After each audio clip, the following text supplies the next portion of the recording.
Let me start by asking you a question. Have you ever closely observed roses or sunflowers or any flowers like lilies? Aren't they beautiful? One thing that really captivates the human mind is patterns. So, as we perceive flowers as beautiful, then there might be something behind it, right? Yes, there is. Let's, for example, take a sunflower. Just look at the seeds. It definitely looks like a well-organized spiral pattern.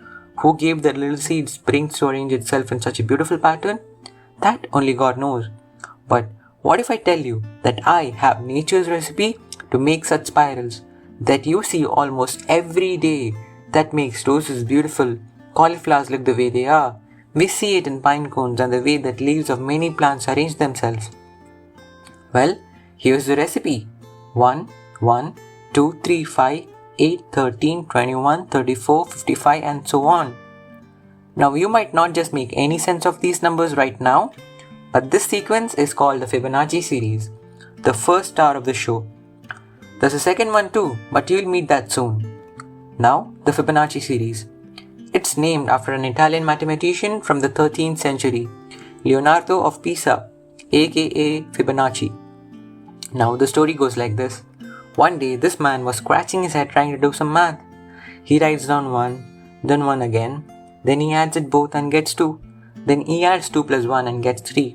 He adds 3 plus 2 equals 5, 5 plus 3 equals 8, 8 plus 5 equals 13 and keeps adding each number to its preceding number and continues the series. Boom! That's the Fibonacci series, my friends. A simple and easy series of numbers, and that is the recipe to the most complexly beautiful things of nature. But wait. You might ask, how is this sequence related to a sunflower or a cauliflower? Now, let's go back to the seeds of the sunflower. You see, there are two directions in which the seeds are arranged in the spirals. If you count the number of lines of the spirals from each direction, you will get numbers that is part of this series. Yes, in this one, you see 34 spirals in the clockwise direction and 21 spirals when counted from the anti-clockwise direction. And 34 and 21 belong to, yes, the Fibonacci series. This similar pattern is also seen in the way that the petals of flowers and some leaves of plants are arranged. And the pattern also arises in the cauliflower. You see them everywhere. It's just wonderful. Now, let's have some fun and dig deeper into this sequence. And as I mentioned before, the second star of the show lies in this. So, here's the Fibonacci sequence. Now, let's take the square of the first few numbers. We get 1 square equals 1, 1 square equals 1, 2 square is 4, 3 square is 9, 5 square is 25, 8 square is 64 and so on. Now you may say there's nothing special in this sequence, but there is. Check this out.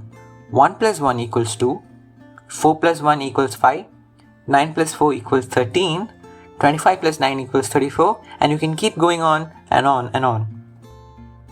Let's do something different now. What if we take the sum of the first few Fibonacci numbers? 1 plus 1 plus 4 equals 6. Add 9 to that, you get 15. Add 25 to that and you get 40. Add 64 and you get 104. Now, these numbers definitely don't belong to the Fibonacci series. But as the wise say, don't judge a sequence just by its numbers. 6 equals 2 into 3. 15 is 3 times 5. 40 is 5 times 8. 104 is 8 times 13. Now, besides the fun in discovering these patterns, let's take a look why this is true. Take a look at the last line. 1 square plus 1 square plus 2 square plus 3 square plus 5 square plus 8 square equals 8 into 13. Why is this right? Take the first number, 1 square. This means let's make a square of unit length 1 and the next number is 1 square again. So we make another square of unit length 1. Now the next number is 2 square. So we make a square of side of 2, then of square a side of 3, then a square of side 5, then of side 8. Now you see we get a rectangle shape. Allow me to ask you, what is the area of this rectangle? It's pretty simple. it's equal to the sum of all the areas of the squares within. Also, we know that the area of a rectangle is its length times the breadth. So, we get the length as 13 units and the breadth as 8 units. And voila, we proved why that is true. Now, we can keep making this rectangle in the same way of measure 13 by 8, 21 by 13, 34 by 21 and so on. Now, here's something cool. If you divide 13 by 8, you get this value. 21 by 13 equals this. 34 by 21 equals 54 by 34 equals. Now, as you go towards larger and larger values, the precision of this value approaches closer to this 1.618033 and so on.